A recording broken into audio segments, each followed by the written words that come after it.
Tenemos que mantener la discreción con las vistas aquí en TikTok, ¿ok? Para mis compañeros en Facebook, bienvenidos a todos ustedes. Vamos a estar haciendo el caso de estudio de una paciente de trauma que sucedió en Perú. Y vamos a revisar qué es lo que pasó, cómo fue el tratamiento de los paramédicos, de los bomberos en la escena y cuál debería haber sido el tratamiento adecuado. Así que vamos a ir yendo paso a paso. Al final vamos a tener preguntas y respuestas. Así que bienvenidos a todos ustedes. Gracias por estar al otro lado. Bienvenidos, profesor César Cori, que está ahí, y César Centeno, que son los que nos están llevando el día de hoy en el caso de estudio, ¿no? Bienvenidos. Gracias, buenas noches. Muchas gracias, Dani. Buenas noches. Bueno, tenemos a César Centeno, que es gerente de la empresa Vida Life, una empresa de ambulancias con experiencia del área prehospitalaria. Y bueno, agradecerte, Dani, por el apoyo que das en el sentido de la información, el apoyo que das a los chicos en Perú en el tema formativo. Te diré que actualmente eres tendencia en Perú, en el tema prehospitalario.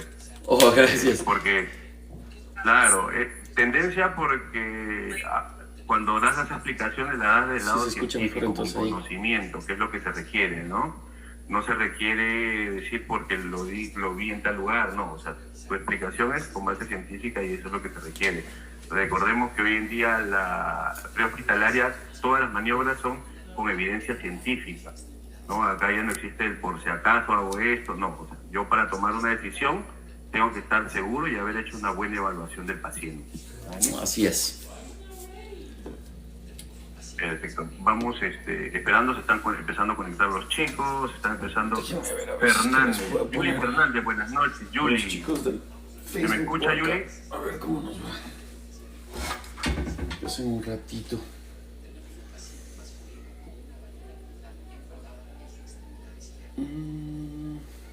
Sí, se sigue escuchando igual, muchachos. Parece que no se me escucha. Y no le podemos dar la vuelta a la cámara. Al parecer no se me escucha. A ver, profesor Cori, ahora vamos a ver. A ver, ahora, ¿se me escucha ahora, chicos?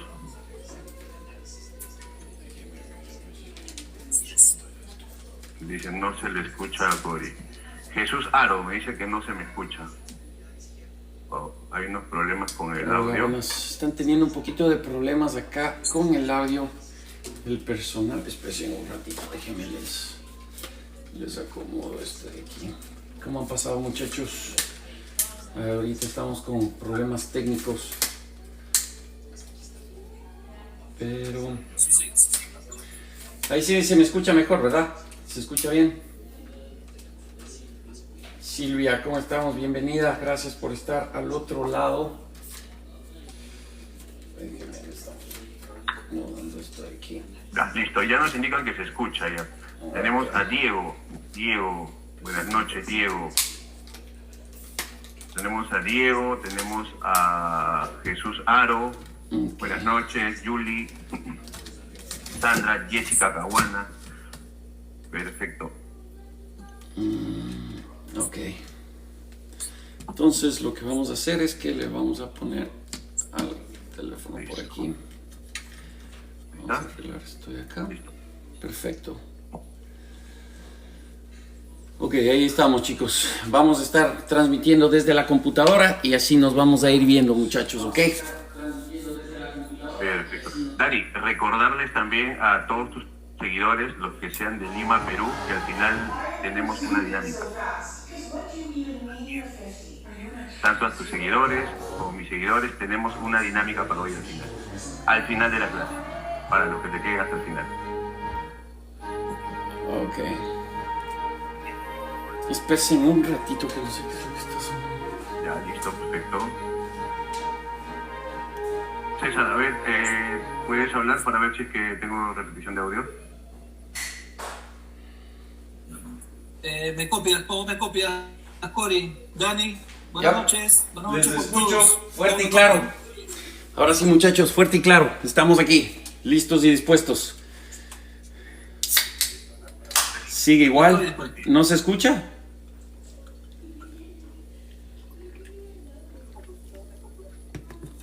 Sí se está escuchando. Hay una tasa de retraso, sí, como lo estamos haciendo desde una aplicación de streamer, en una pequeña variación de segundos.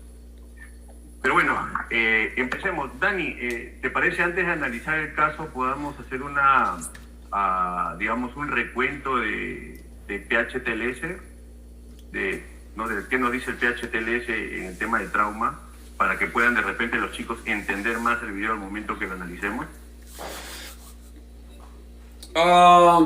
¿En qué sentido? En el sentido de, más que todo, respetar nuestra evaluación primaria y secundaria, ¿no?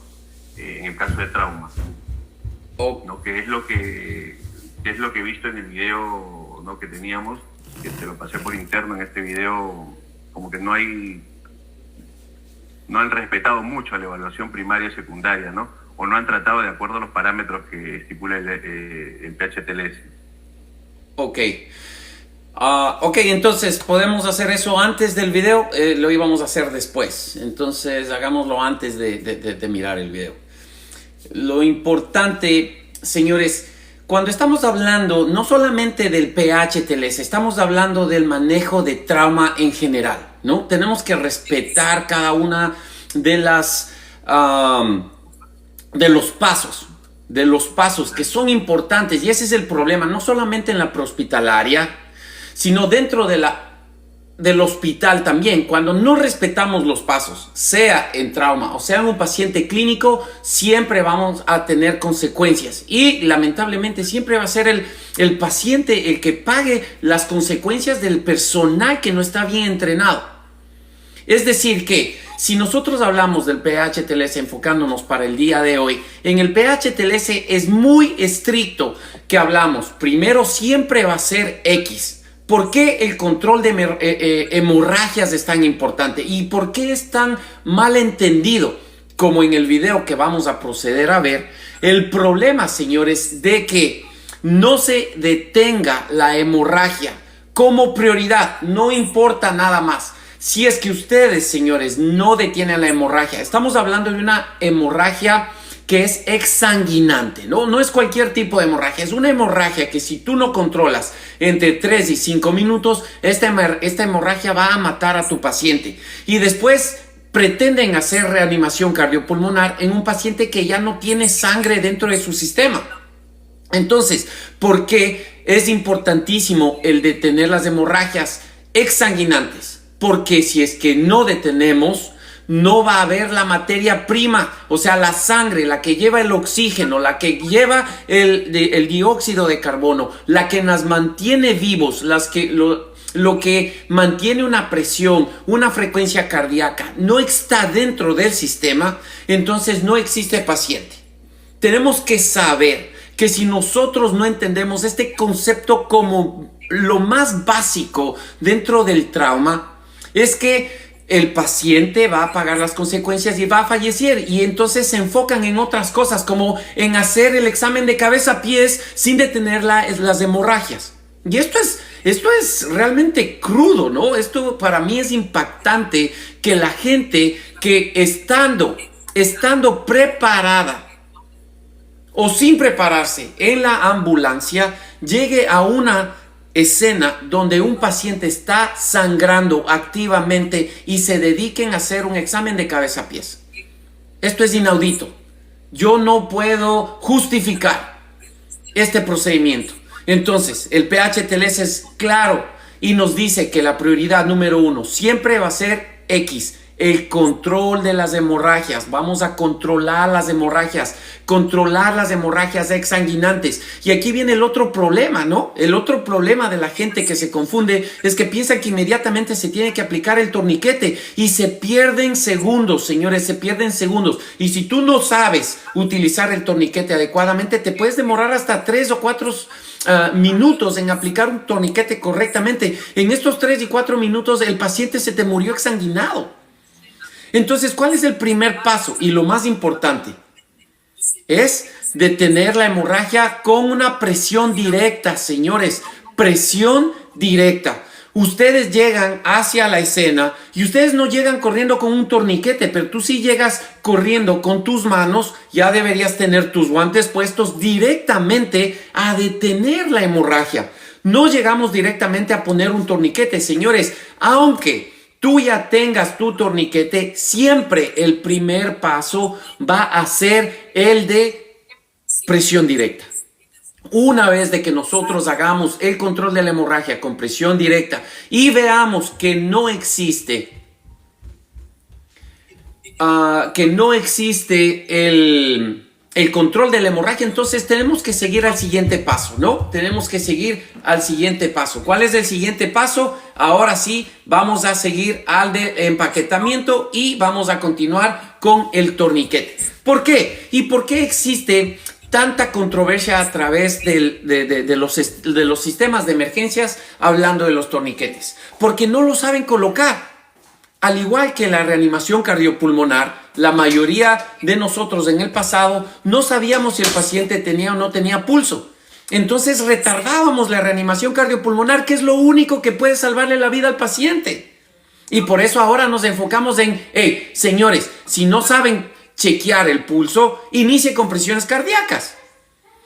Hoy es lo mismo. Señores, si ustedes no saben controlar la hemorragia, si no saben hacer compresión, presión directa, si no saben empaquetar, el problema es que tampoco saben colocar los torniquetes adecuadamente. Y para todo esto tenemos que entrenar, tenemos que capacitarnos, tenemos que hacerlo en el tiempo que nosotros estamos en la estación o libres, en donde podemos entender cómo realmente funciona un torniquete y por qué es prioridad el realizar la presión directa. Presión directa, señores. Luego hablamos del empaquetamiento y por último, o el tercer paso va a ser el del torniquete, ¿no? Y aquí viene el problema. Estamos viendo que estadísticamente la gente está poniendo torniquetes inmediatamente. ¿Cuál es el problema? Que lo están colocando en heridas que no ameritan. Lo primero, están poniendo torniquetes en cualquier tipo de herida. Acuérdense que lo que nos dice el PHTLS es muy claro y es efectivo cuando se aplica esto. Únicamente se aplican torniquetes en heridas exsanguinantes, señores, exsanguinantes. Es aquí donde se comete el error y por eso es que van directo al torniquete en vez de hacer presión directa. Se equivocan y no hacen el empaquetamiento. Después del empaquetamiento se hace un vendaje compresivo dentro en la herida que ya está empaquetada. Entonces todos estos pasos antes del torniquete van a evitar que nosotros utilicemos el torniquete en una forma descontrolada, ¿no? Lo que está pasando ahora. Segundo, ¿qué más estamos viendo? No solamente que se coloca el torniquete a todo el mundo. Alguien que ya está sangrando, ¡pum!, torniquete. Segundo, es que se está colocando mal el torniquete. Hay literatura que dice que sí, tenemos que ponerlo de 2 a 3 pulgadas, ¿no?, sobre la herida. Y hay otro que nos dice que tenemos que ponerlo lo más alto y lo más apretado. Entonces, para nosotros como profesionales de la prehospitalaria y sabiendo que necesitamos tomar en cuenta cada segundo, porque cada segundo cuenta, es importantísimo que nosotros lo hagamos lo más arriba y lo más apretado posible. Punto. No te confundas, porque a veces dice, oh, aquí son 3 pulgadas, es 1 pulgada, son 2 pulgadas, y se ponen a dudar en el momento que no es lo más adecuado mientras tu paciente se está desangrando. Entonces, ¿qué es lo más fácil, señores? Lo más arriba y lo más apretado. Punto, se acabó. No tienes que estar contando 4 dedos, 3 dedos, 1 dedo, 1 pulgada, 5 centímetros, 4 centímetros. Olvídense de eso, señores. Mientras más facilitemos nuestro trabajo, que ya de por sí es difícil, no sé si ustedes están de acuerdo conmigo, nuestro trabajo ya de por sí es complicado. ¿Por qué complicarlo más? Más bien, trabajemos en estimular, ¿no?, las acciones sanas y efectivas. En este caso, por eso es que recomendamos hacer lo más alto y lo más apretado posible. Entonces, ahora sí, después de que hayamos hecho el control de las hemorragias, entonces ahí sí podemos hacer y buscar, señores, déjenme un segundito, voy a cerrar aquí la pantalla un poco. Ahí estamos. Entonces, ahí sí, ya sabemos que X es lo más importante y la prioridad más alta en el trauma. X, siempre es control de hemorragias. Antes de controlar la vía aérea, señores, X siempre. Ahora ya sabemos que no es primero el torniquete, sino que lo primero, para nosotros como profesionales de la salud estamos hablando, ¿verdad? Para que no haya confusión, señores, porque después van a decir que, lo que pasa es que Dani nos dijo que no se utiliza el torniquete. No, para los profesionales de la salud, el torniquete no es la primera salida. Tenemos que ir en un orden en el que vamos respetando. Lo primero, señores, es controlar la hemorragia, presión directa. ¿Y cómo se lo hace? Si tú tienes que meter el dedo dentro de la herida para poder presionar esa arteria en contra del hueso y solamente es lo que necesitas, señores, es lo único que se tiene que hacer. Porque acuérdense que el torniquete tiene que vencer mucha barrera, ¿no es cierto? Especialmente si los pacientes son más grandes, ¿no? Y tienen más grasa, tienen más masa muscular, el torniquete tiene que ejercer muchísimo más presión. No así cuando tú entras con tu dedo y haces presión directamente en el vaso que está sangrando. Es así de fácil. Pero en el entrenamiento es la clave, ¿no? Y es así como nosotros hacemos los entrenamientos utilizando cadáveres. Los cadáveres es en donde nosotros realmente practicamos, porque sí es verdad, los maniquís, los muñecos son importantes, ¿no? Y nos acercan mucho a la realidad, pero no es la realidad. Y es así que por eso es que nosotros estamos en el top de las emergencias aquí no solamente en Texas, en Houston, sino en Estados Unidos por el tipo de entrenamiento. Entonces, todo este tiempo nos hemos tomado para hablar solamente de la X. ¿Sí me hago entender? Entonces, hay mucha gente que la X la pasa. Ok, X, control de hemorragias. Y no es así, señores. Tenemos que dar la prioridad y lo más importante, que se entienda cómo es realmente el control de hemorragias. Hay otra gente que se confunde. El stop the bleed. El stop the bleed, señores, eso es para personal civil, para personal que no tiene entrenamiento médico, así como para nosotros. Nosotros no podemos utilizar un stop the bleed, señores. Nosotros tenemos y tenemos la Biblia de la prehospitalaria, que es justamente el PHTLS, que nos indica qué es lo que tenemos que hacer paso a paso, ¿no? El stop the bleed se ha venido introduciendo cada vez más dentro de los sistemas de emergencia y hay gente que no lo entiende, que eso no es para nosotros. Sí, para los policías puede ser, porque ellos no entienden mucho de anatomía, fisiología y no tienen el entrenamiento que nosotros sí tenemos. Por eso es que nosotros, como profesionales de la salud, lo que hacemos es enseñar a el personal lego, ¿no? Y entre ellos están justamente los militares y los policías. Entonces, después de entender esto, ahora sí vamos a pasar a la. Miren, nos tomamos un tiempito dulce y podríamos seguir expandiéndonos tanto en la X, señores, tanto en la X, pero tenemos el tiempo que nos apremia, ¿no es cierto? Entonces vamos a ir a la. El A, después de que nosotros hayamos controlado las hemorragias, y ahora tenemos que ir a abrir la vía aérea. ¿Pero a qué se refiere abrir la vía aérea en trauma, en PHTLS? Nosotros sabemos que en trauma nosotros tenemos dos formas de abrir la vía aérea. La una, que es cama, cabeza atrás, mentón arriba.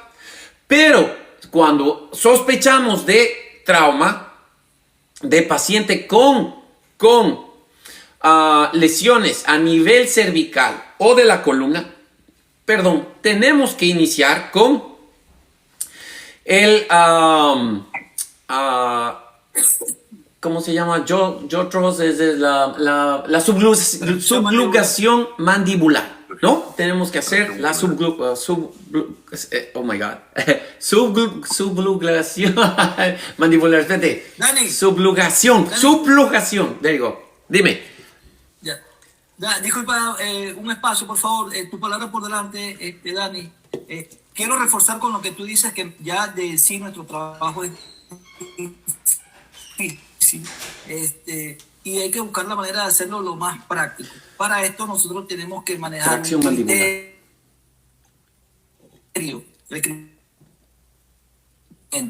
¿no? Porque a veces vamos a estudiar, entonces me dicen, no, el libro me dice de que haga el procedimiento de esta manera, ¿no? Recordemos que venimos de protocolos. Se han actualizado a criterios, pero si no tengo decisiones o tener un criterio profesional en un área de emergencia para la asistencia de un paciente, se te está cortando mucho, mi hermano, y no se entiende lo que estás diciendo. No voy a irme a buscar el libro para recordar o qué fue lo que me dijo el profesor este día, teniendo ya yo un criterio de asistencia prehospitalaria en el área de la emergencia. Exactamente, y por eso es que la mayoría de gente habla de los criterios Nexus, pero los criterios Nexus no son los que nosotros como prehospitalaria deberíamos estar utilizando. Son los mismos criterios que nos habla el PH-TLS y estos criterios de restricción de movimiento espinal. Acuérdense esto, grábense, señores, los movimientos, los criterios de restricción espinal. Todo el mundo debería saberse esto, así como el Glasgow, ¿no? Como el Glasgow. ¿Cuáles son? Son 5. Y el problema es que no lo hacemos. ¿Y qué es lo que pasa cuando llegamos a la escena? Por si acaso. El por si acaso es un asesino silencioso, señores. Y el por si acaso es el que va matando a los profesionales que no están preparados. Nosotros hacemos las cosas por una base clínica. Señores, por una base clínica. Y nosotros no podemos estar haciendo las cosas por un por si acaso, ¿no? Entonces, por eso es que utilizamos los criterios de restricción de movimiento espinal, ¿no? La restricción de movimiento espinal son 5 pasos y eso debería ser como el Padre Nuestro para todos, ¿no? Quienes son cristianos o no sé qué más, otra cosa que todo el mundo se sabe. La canción de los pollitos, como la canción de los pollitos, ¿no? El pollito dice pío, pío, pío. Así debería ser para ustedes el dolor a nivel medio, personal que se encuentre inconsciente, personal intoxicado que no pueda tomar decisiones. No solamente el alcohol, acuérdense, porque ese es el otro problema. No solamente el alcohol, personal intoxicado. Esto quiere decir que esté bajo la influencia de cualquier tipo de drogas, ¿no? El paciente que tenga una fractura que sea distractora o una injuria, ¿no? Que sea distractora, una herida distractora. Entonces, a este paciente también.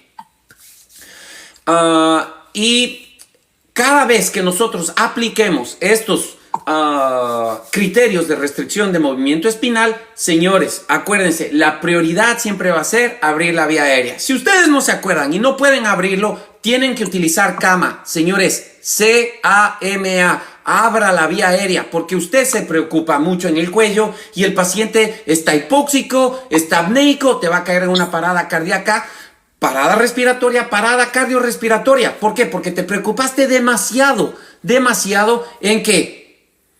En tratar de inmovilizar el cuello. Mientras tanto, tu paciente se te murió. Entonces, no, señores, esto no es importante. Y el PH-TLS te enfoca muchísimo. Si no puedes estabilizar las cervicales, la prioridad va a ser abrir la vía aérea de la mejor forma que tú puedas. Es decir, si te toca hacer cabeza atrás, mentón arriba para mantener a un paciente que esté respirando y que esté vivo, eso es lo que tenemos que hacer. Pero la gente se rehúsa. No, este es paciente de trauma, lo vamos a tener inmovilizadito y vamos a hacer cabeza a pies. Y se olvidaron de que el paciente necesita respirar. Se olvidaron que el paciente necesita respirar y ahí es en donde tenemos otro paciente fallecido en la escena de trauma. Entonces, al abrir las vías aéreas, necesitamos utilizar los equipos que tenemos en la ambulancia, que son las cánulas nasofaringeas y la cánula orofaringea. ¿Por qué? Porque no es solamente abrir, es mantenerla abierta. Tenemos que mantenerlo abierta para después, sí, podamos bajar a la B, recién ahí, en donde sí vamos a bajar a la B, que es para ventilar. Oh, me olvidé lo más importante en la A. Señores, tenemos que succionar.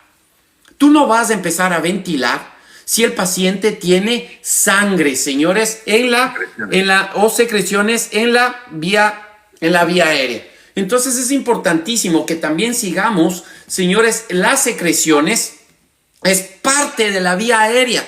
Tenemos que succionar señores, una y otra vez. Acuérdense, esto estamos en la A. En la A tenemos que abrir las vías aéreas con cuidado, ¿no?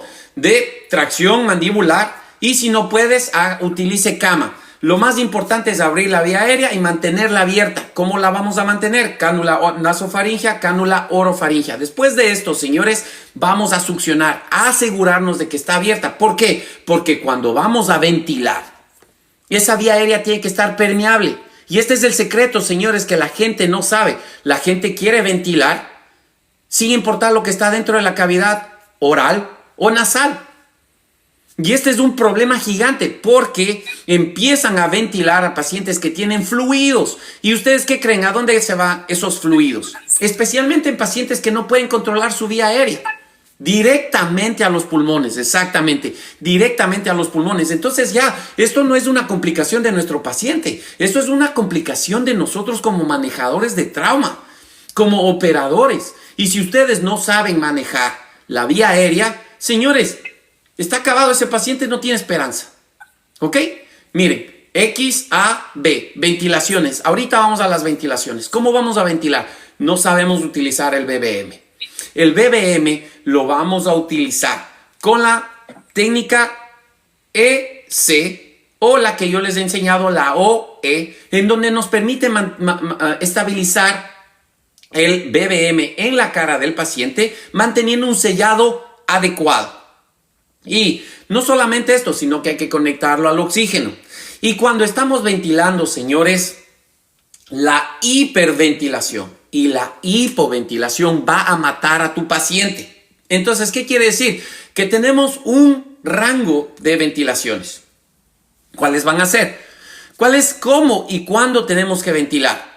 ¿Cuándo tenemos que asistir a un paciente ventilatoriamente? Cuando el paciente no puede mantener su ventilación adecuada. Es decir, si el paciente no está respirando por lo menos entre 10 y 12 veces por minuto, tenemos que iniciar con el cuidado de la ventilación de este paciente. Y lo vamos a hacer, ¿qué? Cada 6 segundos. ¿Cómo lo hacemos? 1, 2, 3, 4, 5. Al 6, señores, ventilamos. Y no tenemos que exprimir toda la bolsa con las dos manotas, ¿no? Con las dos manotas así grandotas, sino que, señores, tenemos que utilizar la técnica de los 3 dedos. Lo que estamos buscando es que ese pecho se levante y caiga con cada ventilación. Punto. Es lo único que queremos. Y estamos ventilando. Y aquí, señores, paso a paso vamos salvando vidas. X, A, B. Ahora vamos al C. ¿Qué hacemos en el C? En el C tenemos que asegurarnos que este paciente no solamente tenga pulso, pero que la presión arterial, señores, que la presión arterial no nos baje de 90. ¿Por qué? Porque menos de 90 o una presión arterial media, menos de 60, nos quita una buena circulación, una buena perfusión. Y la falta de perfusión, señores, es la que nos va a llevar a un shock que va a hacer que tu paciente caiga en un estado, en un shock irreversible y de ahí pues obviamente la muerte. Entonces, por eso es que tenemos que hacer lo necesario para que este paciente sí, que tiene pulso, pero la presión arterial, especialmente la arterial, la sistólica, se nos mantenga en los 90 o sobre los 90.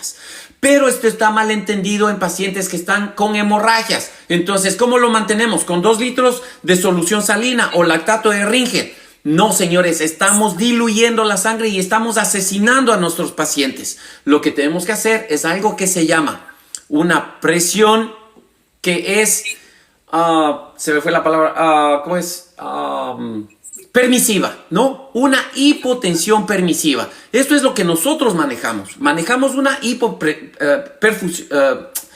hipotensión permisiva porque de esta forma tenemos una buena perfusión y no estamos llenándole a nuestro paciente de líquidos.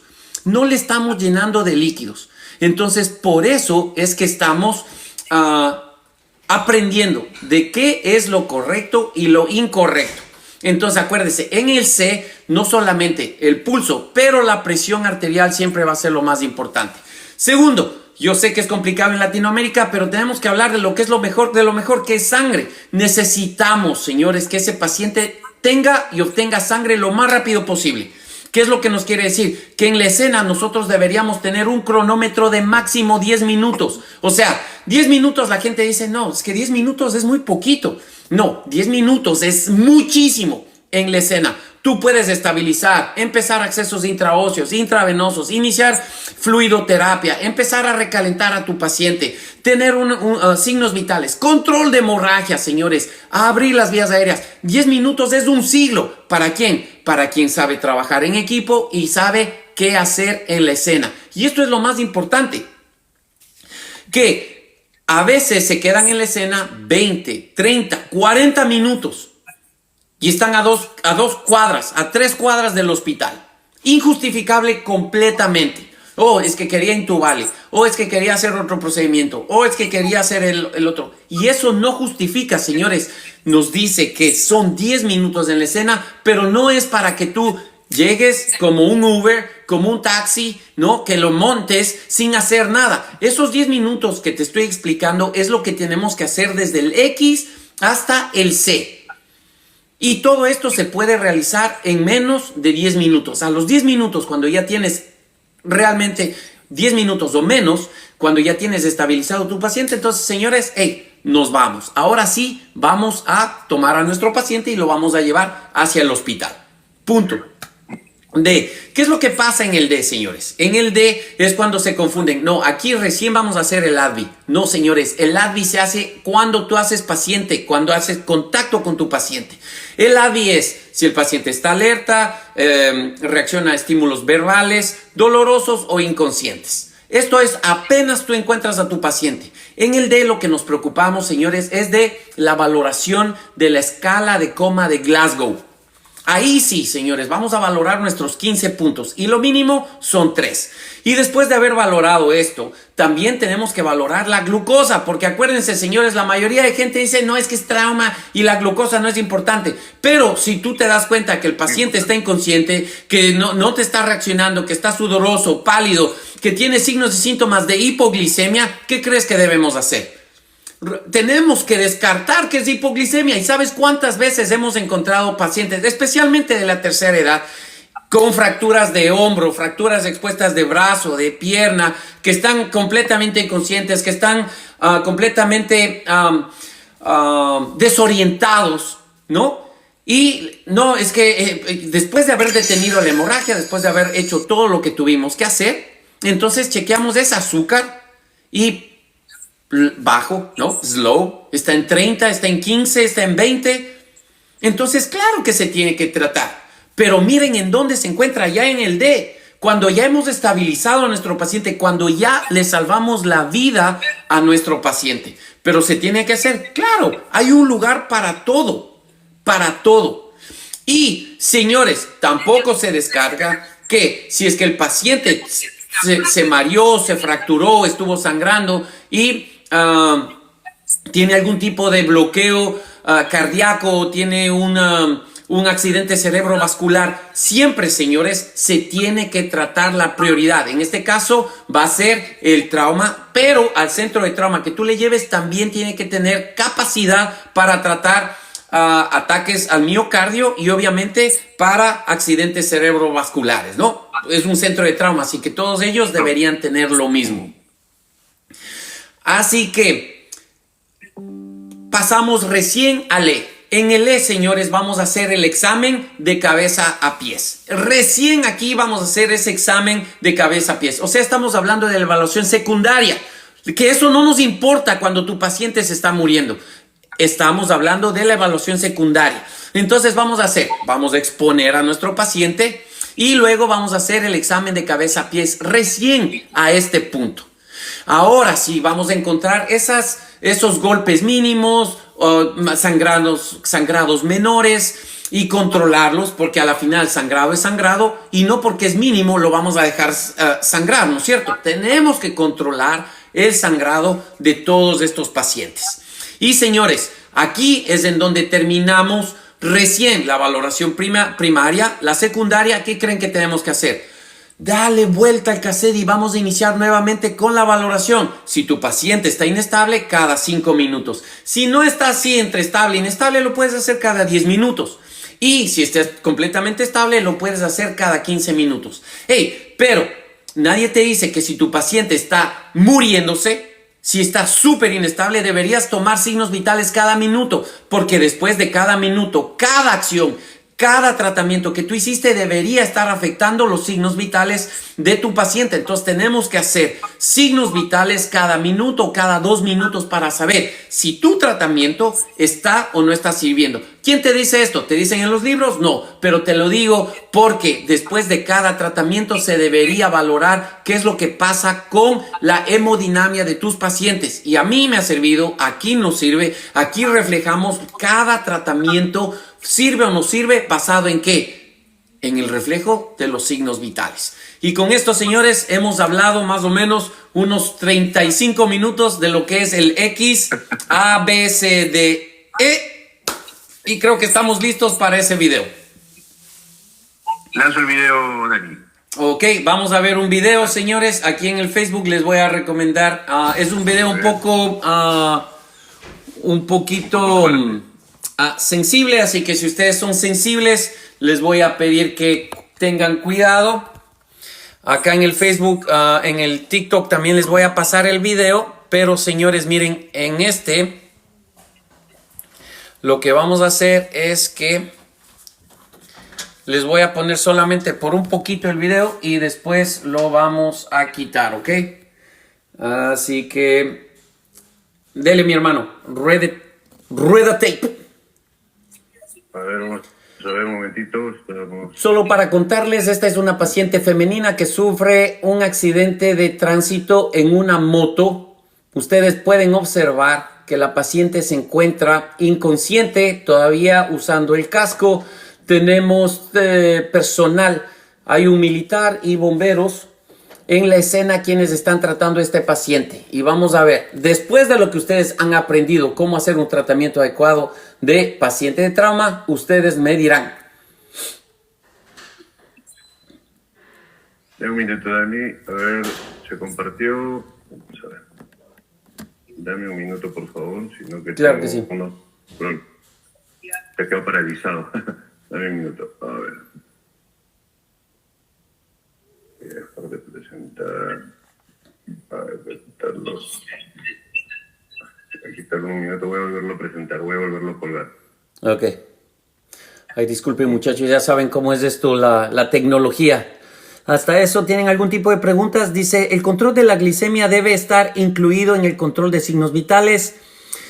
Como te digo, sí es parte de los signos vitales, pero no dentro de la evaluación primaria, ¿no? Siempre va a estar dentro de la evaluación secundaria, ya en el D.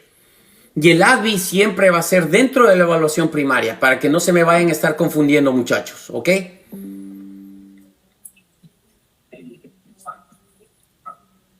Un momentito porque se me ha quedado. Cuando repites la clase, esta clase se va a quedar grabada y la vamos a subir. En el Facebook está la clase grabada, solamente tienen que tener un poco de paciencia porque al inicio nos quedamos un poco frisados con un poquito de problemas técnicos, pero después iniciamos la clase, ¿no?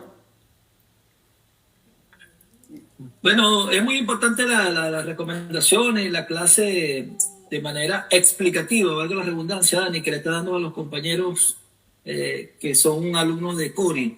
Es muy importante eso. Gracias por ese apoyo y bueno, lo que se puede aportar. Dicen por aquí también. Como Dani Astudillo me siguen, muchachos. Dani Astudillo dice...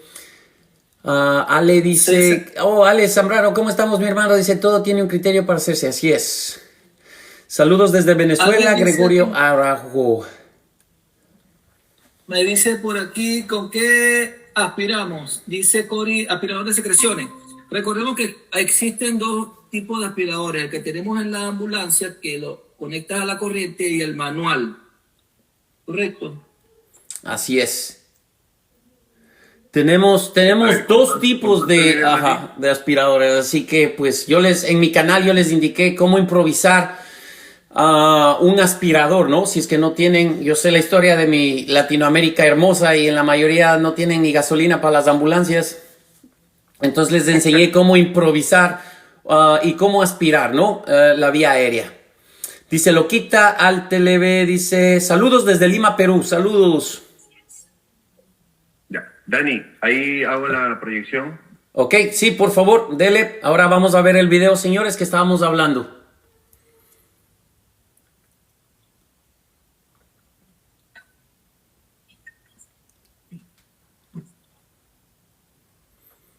Ustedes pueden observar, tenemos un compañero militar que se encuentra asistiendo a las dos compañeras bomberas.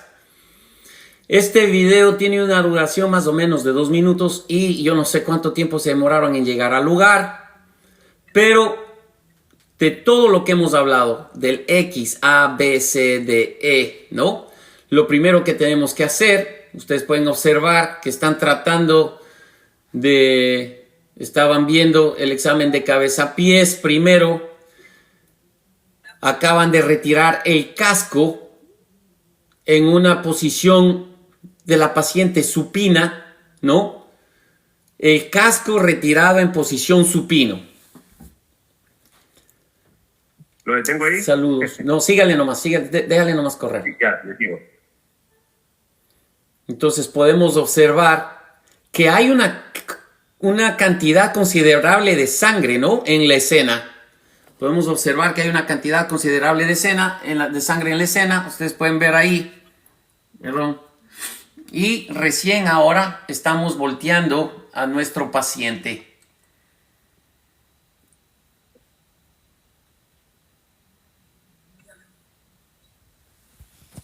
Entonces ahí les voy a quitar nuevamente aquí mis hermanos queridos del TikTok, porque TikTok es muy sensible acerca de este tipo de imágenes y no quiero que me tumben el live y tampoco que me sancionen la página, ¿no? Si pudieron observar el video completo en TikTok, ¿lo pudieron ver? ¿Todos lo observaron? ¿Lo vieron? Miguel, saludos desde Paraguay. Saludos, Carlos González. Dice no quitarle el casco, así es. En Facebook estoy como Dani Astudillo. Si quieren pasarse al Facebook, si ustedes tienen Facebook, váyanse al Facebook, que ahí no me quitan no me sancionan la cuenta, ¿no? Ahí estamos pasando el video tal cual como es. Si es que tienen Facebook, váyanse al Facebook, Dani Astudillo. Ahí me siguen y pueden seguir viendo. Pueden seguir viendo el video, ¿no? Dani Astudillo en Facebook, y ahí vamos a ver el video. Ok, mi pregunta para ustedes, compañeros de TikTok. ¿Sí vieron el video, no es cierto? ¿Vieron lo horroroso del tratamiento?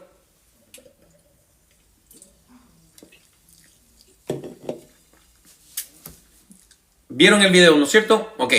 Acá mis queridos y estimados seguidores de Facebook, ¿pudieron observar el video?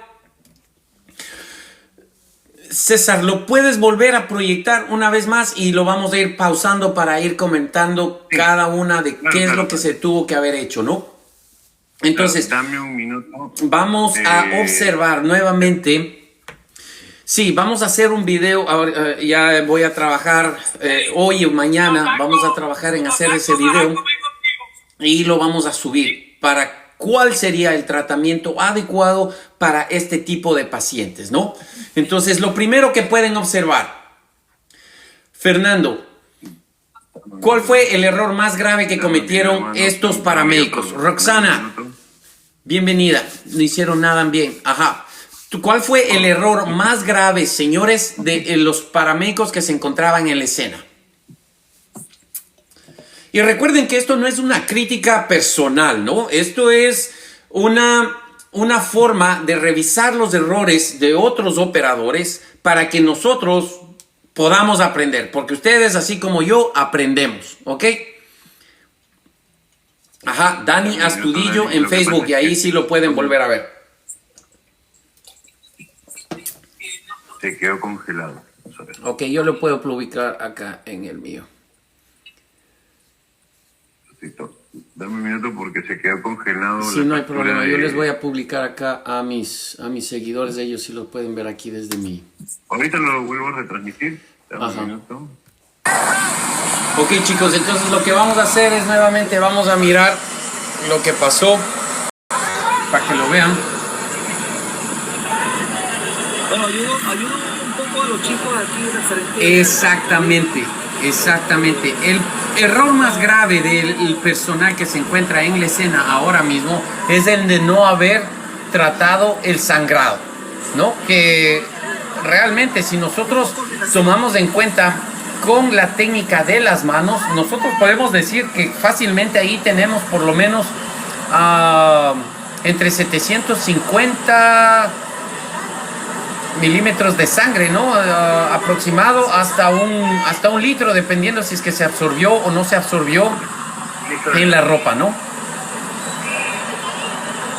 Y de ahí vemos cómo se sigue perdiendo el tiempo. ¿Cuál sería el segundo error más grande?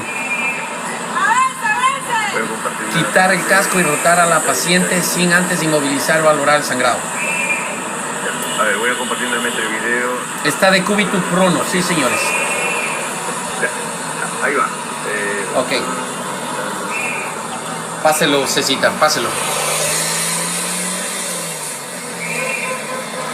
La bioseguridad, sí tienen la bioseguridad, pero ahorita tenemos que enfocarnos en lo que pasó con la paciente, ¿no? No hubo coordinación por parte del equipo disciplinario para la asistencia. Listo, Dani, vamos a verlo. Ok, lindo. Entonces todos lo vieron. A ver, listo, reproducción nuevamente.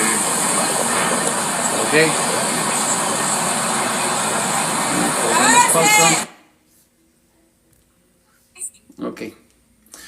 Ok, chicos, entonces vamos a ir paso a paso. Primero, el error más importante, ¿no? Lo que hablamos al inicio de la clase fue que la X, señores, la X siempre va a ser la prioridad sobre cualquier otra cosa.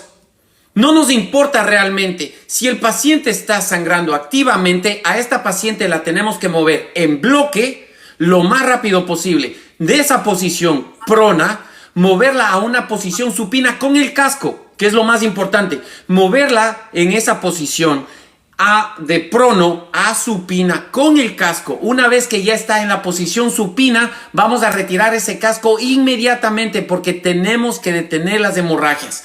Después de detener las hemorragias, señores, entonces aquí sí nos importa muchísimo la vía aérea. ¿Cuánto tiempo pasó esta chica no solamente desangrándose, sino hipóxica? Y yo les apuesto que esta paciente cayó primero en una parada respiratoria por la posición en la que se encuentra.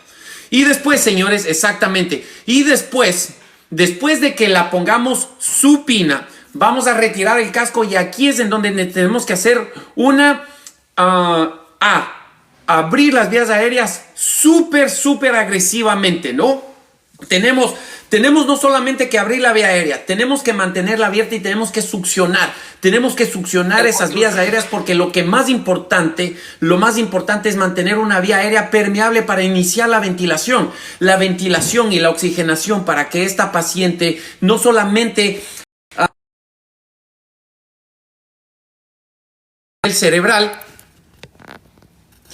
por la hipoxia, sino que también podamos empezar a mantener a este paciente, porque acuérdense que la hipoxia nos va a llevar a una bradicardia, la bradicardia nos va a llevar a una hipotensión y la hipotensión nos va a llevar a la muerte, señores. Así que tenemos que hacer esto súper rapidito, ¿no? Entonces, después de que hayamos retirado el casco, iniciar con abrir las vías aéreas de una forma súper agresiva para pasar al B. En el B tenemos que empezar a ventilar y aquí en estos 2 minutos, señores, que se demoraron, y lamentablemente es triste ver ese tratamiento, no ventilaron a la paciente. Entonces, si no ventilamos a la paciente, va a pasar lo que les acabé de mencionar. Tercero, vamos a valorar los signos vitales. Esta paciente no le valoraron los signos vitales para nada. Una vez que nosotros valoremos la presión arterial, nuevamente, señores, en la C lo que nos interesa no es solamente la frecuencia cardíaca. Lo que sí nos interesa es la frecuencia cardíaca y la presión arterial, porque tenemos que saber cuál es la presión arterial media para mantener una paciente hemodinámicamente estable, ¿no? O que por lo menos tengamos una perfusión que sea decente, perfusión para el cerebro, el corazón y los pulmones. Así que no, señores, la tracción mandibular está indicada, pero si tú no puedes hacerla tenemos que hacer la cabeza atrás, mentón arriba, tenemos que abrir las vías aéreas, señores. No se enfoquen mucho en el collarín cervical, no se enfoquen mucho en el examen de cabeza-pies. Lo más importante, como nos dice el PHTLS, es el X, después del A, después del B, después del C. Entonces, sí, señores, importantísimo.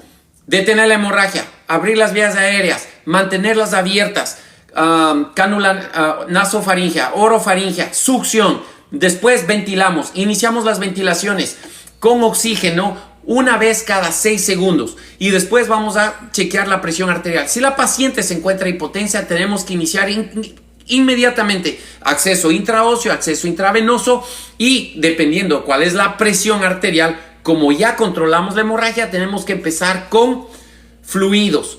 Es mejor sangre, pero como no tenemos sangre, una vez que ya empecemos el tratamiento con fluidos para mejorar la presión arterial, entonces vamos a continuar con el D.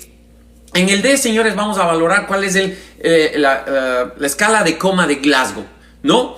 Y por último, señores, en el E, cuando hagamos la exposición, yo lo único que les pido es que mantengan el cuidado, el pudor de los pacientes, pero si es que no se puede, lo máximo que se pueda, ¿no? Mantener este pudor de esta paciente en la escena. Si no, el resto se hace la exposición en la parte posterior de la ambulancia, en donde a los pacientes de trauma tienen que llegar completamente desnudos al centro hospitalario.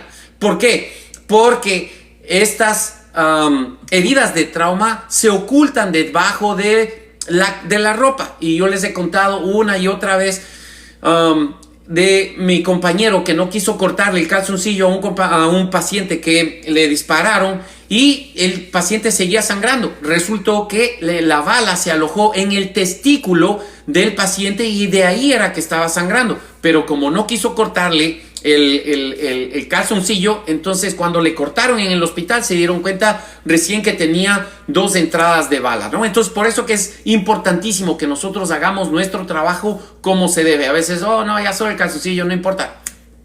Hagamos nuestro trabajo como se debe y siempre cuidando el pudor de nuestros pacientes, cubrirlos y continuar con el traslado. El tiempo máximo en la escena siempre debe de ser 10 minutos. Si es que puede estar menos 10 minutos y ya estabilizaste a tu paciente, obviamente, señores, lo vamos a subir. ¿Cómo utilizar la camilla, la tabla? La tabla espinal la vamos a utilizar para hacer la transferencia del paciente desde el piso hacia la camilla.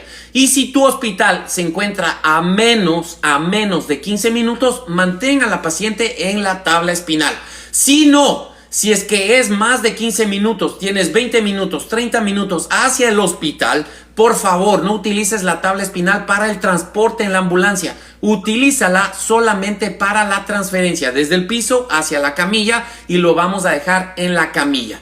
Si es que tú tienes una camilla pala, que sería lo mejor, ¿no? Es más anatómica, es más cómoda, es más fácil, literalmente como pala, ¿no? La vamos a levantar, espero que ustedes sepan utilizar la camilla pala, la vamos a levantar a la paciente, la vamos a trasladar a la camilla y es facilito sacar la pala sin movimiento de la paciente ya, ¿no? Disculpa que te corte, acá en Perú mayormente el tecnicismo la conocemos por camilla cuchara. O la camilla cuchara, entonces. La camilla cuchara, vamos a utilizar la camilla cuchara para levantar al paciente. Y es la técnica realmente lo que importa aquí, ¿no? Una vez que la pongas y si está a 15 minutos o menos, vamos a dejarla en la camilla cuchara. Y si es que no, pues la vamos a retirar. Acuérdense que las lesiones que causan la tabla espinal a los pacientes inconscientes inician después entre 15 y 30 minutos las lesiones, ¿ok? Entonces por eso es que tenemos que evitar agravar a un paciente que de por sí ya se encuentra inestable. Y señores, hasta aquí llegó el análisis de ese video, haciéndolo así muy rapidito porque se nos acabó el tiempo. Son las 6:56. No sé, señores, si es que tengan algún tipo de preguntas.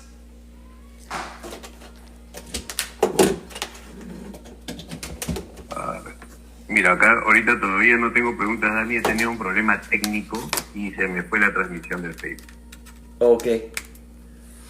voy a decir. Vamos a ver si tienen preguntas acá a mi lado, señores. Ver, los chicos de tus redes sociales de repente tienen preguntas. Dice Paolo, está mirándonos desde Perú. Dice, en Paraguay también le dicen cuchara. A la camilla pala le dicen camilla cuchara.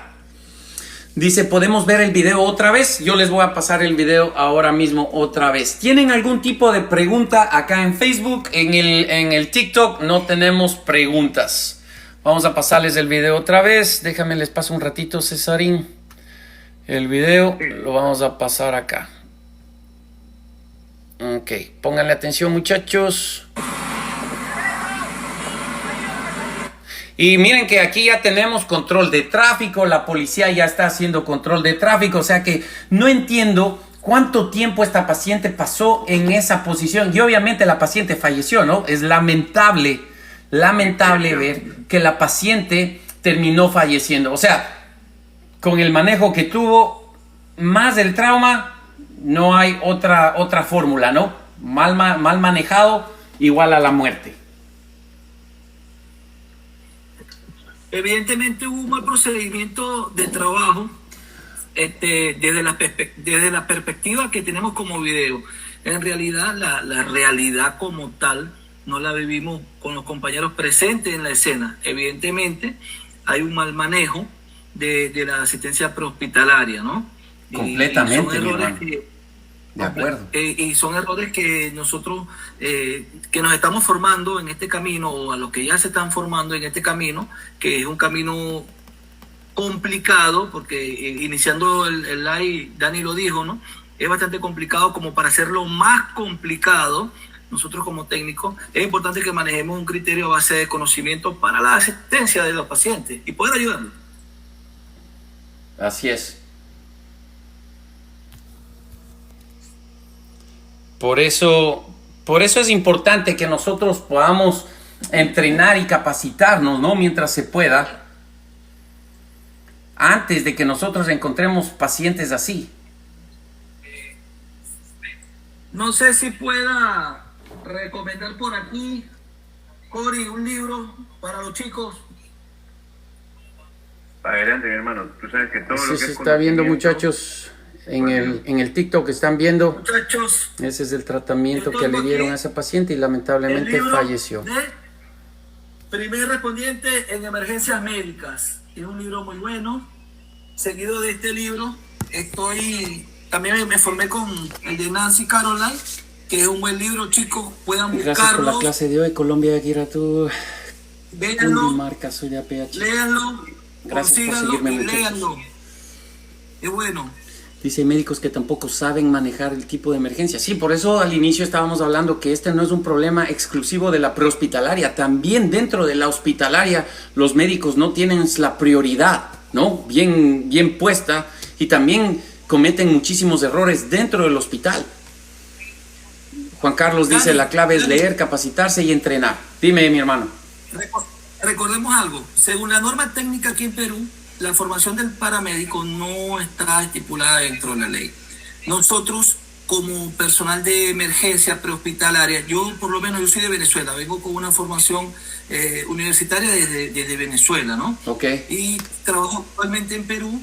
Hay mucha deficiencia, hay muchos buenos profesores, muchos buenos paramédicos, muchos médicos que de verdad vienen con otra formación, actualizaciones, por lo menos. En Perú hay muchas instituciones que están con el PHTLS, ¿no? Le dan el PHTLS a los muchachos, el soporte básico de vida avanzado, el básico, y eso es importante, ¿no? Pero la idea es que manejemos siempre una sola línea, una misma línea en atención prehospitalaria, porque sea cual sea la emergencia, en cualquier país podamos manejar la misma línea. Totalmente de acuerdo, mi hermano. No importa en dónde estés. Es realmente como un bingo, ¿no? Ojalá donde yo vaya haya un sistema de emergencias que sí sirva. Y eso lamentablemente aquí en los Estados Unidos también pasa. No es que te garantiza que porque estás en Estados Unidos te vas a llegar a un sistema que realmente funciona, porque hay sistemas que también están bien de caída, así como tenemos los en el que yo trabajo, ¿no? Que estamos en la prioridad, que somos el VIP, lo mejor, ¿no? De aquí dentro de todos los Estados Unidos, no solamente hablando de Texas y de la ciudad de Houston, sino dentro de todos los Estados Unidos. Somos una entidad que estamos dando ejemplo, ¿no? Para muchísimos otros sistemas de emergencias por la cantidad de protocolos que utilizamos avanzados, salvando vidas, ¿no? Obviamente. Y es justamente porque tenemos directores médicos que son comprometidos con la salud y quieren lo mejor para sus pacientes. Y es por eso que se invierte en entrenamiento. Es por eso que se invierte en la capacitación de su personal, ¿no? ¿Por qué te digo esto? Porque estaba dando una capacitación referente a las luces perimetrales y el sonido de la ambulancia, y hay un alumno que me dice, pero profesor, vi un video en TikTok donde el sistema de urgencias me indica de que es como cuando el paciente dice